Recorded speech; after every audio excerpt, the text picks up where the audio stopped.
যতবারই রিফ্রেশ করতেছি ততবারই ভিউ বাড়তেছে। আপনারা দেখতেই পাচ্ছেন কত বেশি ভিউ হচ্ছে আমার ভিডিওতে। প্রতি রিফ্রেশে আমার 40টা 50টা করে ভিউ বাড়তেছে। বন্ধুরা, আজকের ভিডিও অনেক বেশি ইম্পর্টেন্ট। যদি আপনি একজন ইউটিউবার হয়ে থাকেন বা শর্ট ভিডিও তৈরি করেন কিন্তু আপনার ভিডিওতে ভিউ হয় না, তাহলে আজকের ভিডিও আপনার জন্য।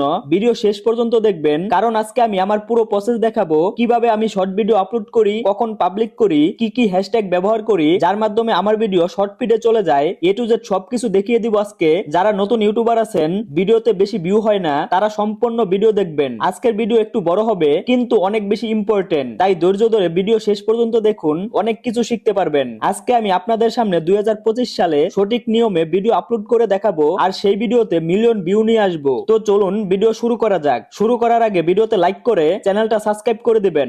তো ইউটিউবে ভিডিও আপলোড করার জন্য আপনাদের মোবাইলে ইউটিউবের যে অ্যাপসটা আছে এটা দিয়ে আপলোড করবেন। কখনোই ক্রোম ব্রাউজার বা ইউটিউব স্টুডিও দিয়ে ভিডিও আপলোড করবেন না, যেহেতু আমরা মোবাইল দিয়ে আপলোড করব। তো প্রথমে ভিডিও আপলোড করার জন্য আপনারা ইউটিউব অ্যাপসের ভিতরে চলে যাবেন।